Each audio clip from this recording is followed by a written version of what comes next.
Hey guys, welcome to my tutorial. These are the plugins and programs I use in this video, so be sure to get them or get some alternatives. So the first thing I want to do is import my character. You can import any character that you want, but you just have to search up their name or make a new one. And then I wanted to change the face, so I added some different decals. After that, I exported selection. And then you want to save it under whatever name you want to, but remember where you save it because you're gonna have to open it once again.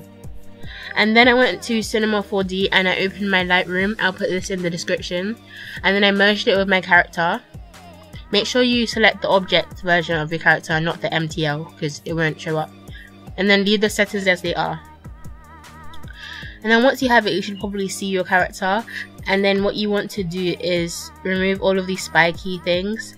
And you can do that by just selecting them all and then doing backspace. Then what you want to do is add the textures, and you have to remove specular because it adds like a shine to it and it doesn't really look that nice.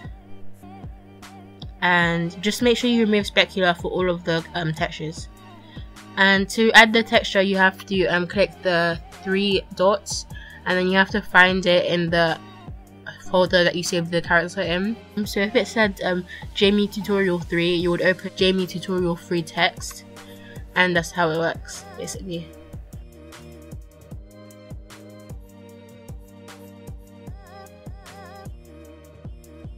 Then I decided to preview my character to see if everything was okay, and it was, and it looked pretty good so far. You can export it then if you want to, but I wanted to make the limbs bend, so I merged it with bones, which I'll put in the description as well. And bones are what makes your character bend. So you just want to move it inside of the character, and you want to make sure that it's in the middle or somewhat in the middle. You don't really have to make it exact. Then after that, I decided to select all of my hats and my head, and then connected and deleted it so it was one object. Then after that, you want to subdivide your torso, legs and arms, and to do that you have to click U and S repetitively just to subdivide it. After this, you want to bind the bones to the corresponding body part, and to do this you have to select the body part and then you have to select all of the corresponding bones. You should go to character, then you can click commands and then click bind. Make sure you click the right bones or it won't work properly. For example, for the left leg, you would choose the right bones. It's kind of confusing at first, but it gets really easy as you do it multiple times.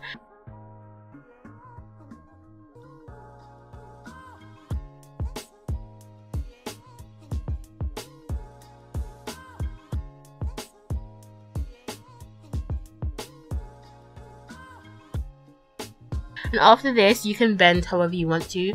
You just have to rotate and move the different parts of the bones to get a bend. And as you can see, you can go crazy, you can do anything you want.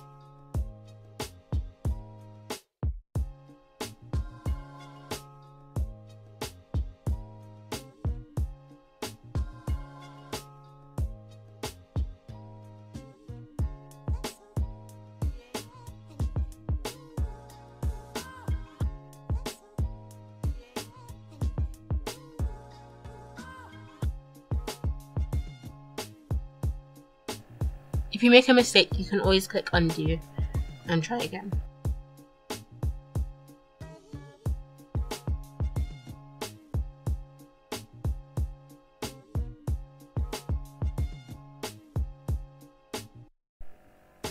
You can always change the angle of the camera if you want to get a specific angle, and you can move it around with these buttons at the top.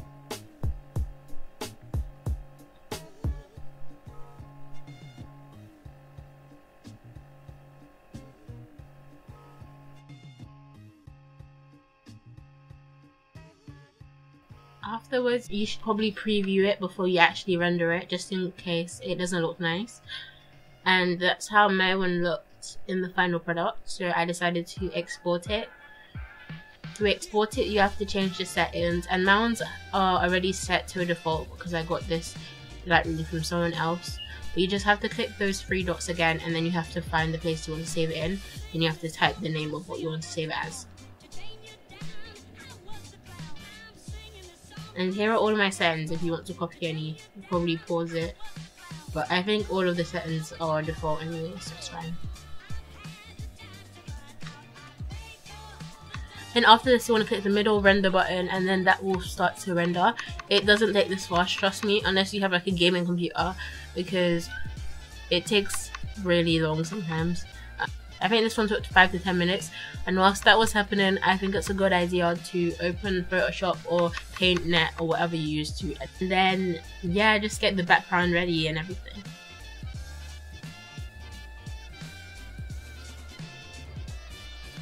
So then I went on Google and I searched aesthetic backgrounds, and I just picked a random one and decided to save it.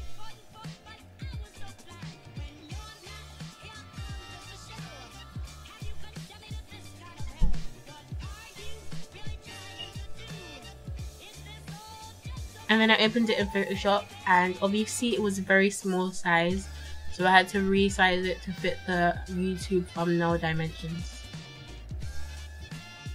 And then I added a blur because it was a bit pixelated, and this is a really good tip for pixelated images because it makes it look better.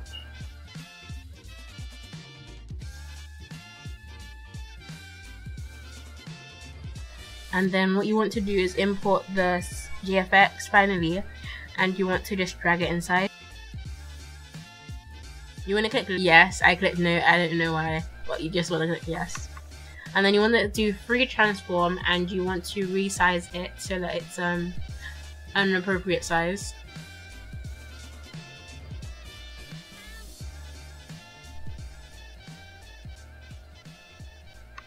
And then afterwards you can go crazy in the effects, but I wanted this to be quite basic, so I just added a stroke, which is the outline, and I added a drop shadow to make it stand out. Then I added some text. You should probably know how to add text by now, and I just added some matching colors to the text so it looks nice.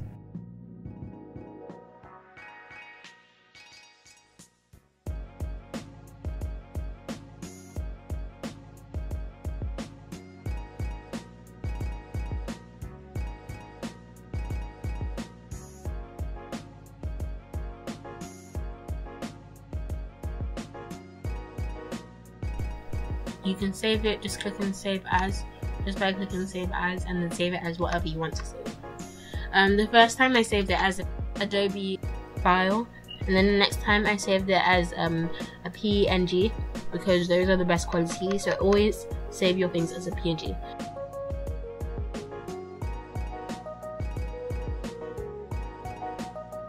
And that's it. Thank you for watching. Hope you liked the tutorial. Bye.